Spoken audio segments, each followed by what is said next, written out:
Hello guys, welcome to Pronouncist, your pronunciation guide. Today we will learn how to pronounce the word shown on the screen, recumbent. Both US and UK have the same pronunciation of this word, recumbent. Now read the syllables shown on the screen naturally. Re, cum, bunt, recumbent.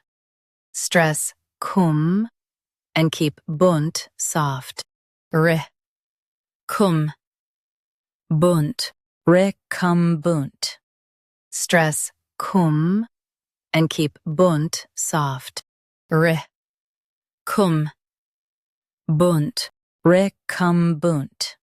Stress cum and keep bunt soft. Re, cum, bunt, recumbent.